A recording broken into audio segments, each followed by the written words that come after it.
बिस्मिल्लाहिर्रहमानिर्रहीम।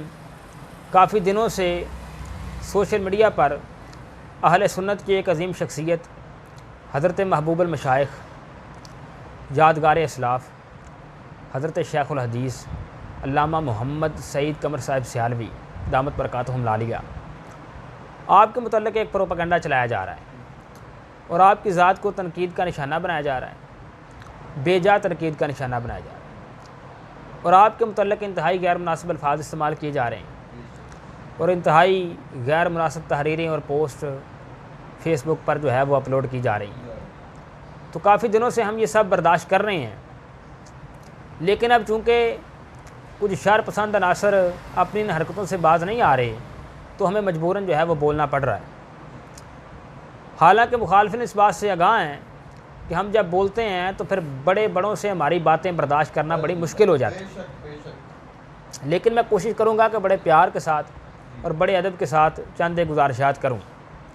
पिछले दिनों मरकज़ अहले सुन्नत जामिया रज़िया मज़हर इस्लाम में उलमा व मशाइख़ कन्वेंशन का इनेकाद हुआ, जिसमें अल्लामा सईद कमर साहिब सियालवी दामत बरकातुहुम लालिया ने अल्लामा सईद अहमद असद साहब की मौजूदगी में अक़ीदा अहले सुन्नत की बड़े शानदार अंदाज में वजाहत की। तो उसमें हज़रत क़िबला शेखुल हदीस साहब ने अल्लामा सावी अलैहिर्रहमा का एक कौल पेश किया, जिसमें अल्लामा सावी अलैहिर्रहमा ने यह फरमाया कि खाराजा मिन बैने फ़रसन व दमिन लाबरन खालिसन साइगन लिशारबीन के तमाम जो बाद अकायद हैं उनमें अहले सुन्नत की मिसाल ऐसे है जैसे कि लाबरन खालिसन, और इसके मुकाबला में जितने भी बाद अकायद हैं वो जहाँ फ़र्स हैं जहाँ वो दम है।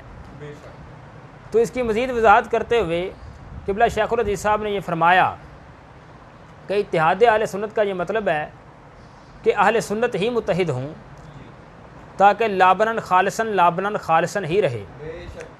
अब अगर भैंस के दूध में कुतिया का दूध शामिल कर लिया जाएगा तो वो किसी सूरत भी लाबनन खालिसन नहीं रहेगा। मज़ीद इत्तिहाद अहले सुन्नत के हवाले से क़िबला शेखुल हदीस साहब ने यह मिसाल देते हुए फरमाया कि किसी भी इमारत के इस्तेहकाम के लिए यह ज़रूरी है कि उसमें इस्तेमाल होने वाली तमाम की तमाम ईंटें अव्वल की हों। अगर कच्ची भी शामिल कर ली जाएँ, पक्की ईंटें भी शामिल कर ली जाएँ, तो फिर ये उम्मीद रखी जाए कि इमारत मुस्तहकम और मजबूत होगी, तो ये किसी सूरत भी ऐसा मुमकिन नहीं है। अब हज़रत क़िबला शेखुल हदीस साहब की इस गुफ्तगू को कुछ शर पसंद अनासर ने इत्तिहाद अहले सुन्नत की मुखालफत से ताबीर किया, जबकि क़िबला शेखुल हदीस साहब ने इस बात को वाज़ेह किया था कि देवबंदियों और वहाबियों को साथ मिलाने का नाम इत्तिहाद अहले सुन्नत नहीं है, बल्कि ये सुलह कुल्लियत है और हमारे अकाबरीन हमेशा से सुलह कुल्लियत के ख़िलाफ़ रहे हैं। हुज़ूर सैयदी आला हज़रत अलैहिर्रहमा ने सारी ज़िंदगी सुलह कुल्लियत की मुखालफत की है। हुज़ूर सैयदी मुहद्दिस आज़म पाकिस्तान रहमतुल्लाह ताला अलैह आपने अपनी सारी ज़िंदगी सुलह कुल्लियत के ख़िलाफ़ आलम जिहाद बुलंद रखा है और ये अनासर सुलह कुल्लियत को इत्तिहाद अहले सुन्नत का नाम देकर देवबंदियों और वहाबियों को अहले सुन्नत की जो है वो सनद जारी कर रहे हैं।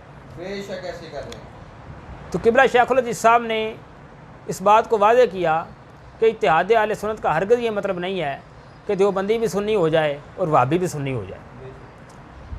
और उसके बाद क़िबला शेखुल हदीस की ज़ात ग्रामी की तरफ ये इल्ज़ाम की निस्बत की गई कि क़िबला शेखुल हदीस साहब को अल्लामा सईद अहमद असद साहब से बुग़्ज़ है।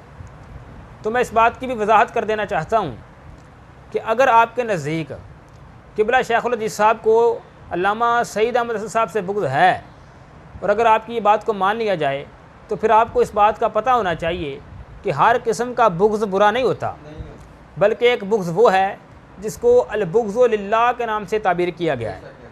तो हम ये कहते हैं कि अल्लामा शेखुल हदीस साहब को सईद अहमद असद साहब से बुग़्ज़ है, लेकिन वह बुग़्ज़ ज़ाती लिहाज से नहीं है। वो बुग़्ज़ किस लिए है? बुग़्ज़ इसलिए है कि हो फ़कीह असर का बेटा और हो किस्मत ऐसी कि जिसको गुट्टी दी हो हज़रत मुहद्दिस आज़म पाकिस्तान ने और जिसका नाम रखा हो हज़रत मुहद्दिस आज़म पाकिस्तान अलैहिर्रहमा ने, और हरकतें हज़रत की ये हों कि कभी तो जनाब वहाबियों के साथ बैठे दावतें उड़ा रहे हैं और कभी देवबंदियों के साथ जाकर इत्तिहाद का हाथ बढ़ा रहे हैं। तो हज़रत क़िबला शेखुल हदीस इस वजह से बुग़्ज़ रखते हैं और किसी शख्स से अल्लाह और उसके रसूल के लिए बुग़्ज़ रखना, ये अल्लाह और उसके रसूल से मोहब्बत की दलील है। और किसी शख्स से अल्लाह और उसके रसूल के लिए बुग़्ज़ रखना ये गैरत ईमानी की दलील है और ये हक़ गोई और बेबाकी की दलील है। और फिर ये भी कहा गया कि हज़रत क़िबला शेखुल हदीस साहब अल्लामा सईद अहमद असद साहब से हसद रखते हैं। तो मैं ये बात भी वाज़े कर दूं कि आपकी ये बात भी बिल्कुल बेबुनियाद है, बल्कि आपको हसद का माना ही नहीं पता। हसद कहते हैं कि महसूद से किसी नेमत का ज़वाल और अपने लिए उसी नेमत के हुसूल को चाहना। जबकि क़िबला शेखुल हदीस साहब अल्लामा सईद अहमद असद साहब से जिस बात पर इख्तिलाफ़ कर रहे हैं वो ये है कि आप देवबंदियों और वहाबियों के पास ना जाएं। अल्लामा शेखुल हदीस साहब का ये कहना है कि आप सुलह कुलियत को इत्तेहाद अहले सुन्नत का नाम ना दें, आप देवबंदियों और वहाबियों को सुन्नी होने की सनद जारी ना करें। तो क्या ये सब नेमत है? या फिर आपका मतलब है कि क़िबला शेखुल हदीस साहब ये चाहते हैं कि सईद अहमद असद साहब देवबंदियों और वहाबियों को छोड़ दें और क़िबला शेखुल हदीस साहब ख़ुद उनको साथ मिला लें? क्या आपका मतलब ये है कि क़िबला शेखुल हदीस साहब ये चाहते हैं कि वो इत्तेहाद सुलह कुलियत को इत्तेहाद अहले सुन्नत का नाम दें? या फिर क्या क़िबला शेखुल हदीस साहब ये चाहते हैं कि देवबंदियों और वहाबियों को सुन्नी होने की सनदें जारी करें? बिल्कुल नहीं, ऐसा हरगिज़ नहीं है। बल्कि क़िबला शेखुल हदीस साहब तो इन सारी बातों पर लानत भेजते हैं। तो इससे ये बात वाज़े हो गई कि क़िबला शेखुल हदीस साहब अल्लामा सईद अहमद ऐसी किस्म का हसद भी नहीं रखते। और अगली बात यह है कि हमने क़िबला शेखुल हदीस साहब की बारगाह में ये गुजारिश की थी कि आप हमें इजाज़त अता फ़रमाएँ ताकि हम इनशार पसंद अनासर को इनकी ज़बान में जवाब दें। लेकिन क़िबला शेखुल हदीस साहब ने हमें इसकी इजाज़त नहीं दी। लेकिन अब चूँकि इन शार पसंद अनासर का शार अपनी हद से बढ़ता जा रहा है और इनको किसी भी किस्म का कोई लिहाज नहीं रहा, कोई पास नहीं रहा, तो हमें मजबूरन जो है वो बोलना पड़ रहा है और उनकी बातों का जो है वो जवाब देना पड़ रहा है। लेकिन फिर भी मैं इस बात को वाज़े कर देना चाहता हूँ कि अभी मैंने हाथ बहुत हल्का रखा है, बड़े प्यार से बात की है और बड़े अदब के तकाज़ों को मलहूज़ खातर रखा है। लेकिन आप बाद आ जाएँ, अगर आपकी हरकतें ऐसी रहीं तो और भी बहुत कुछ जो है वो मंजर आम पर आ जाएगा। अल्लाह पाक हिदायत नसीब।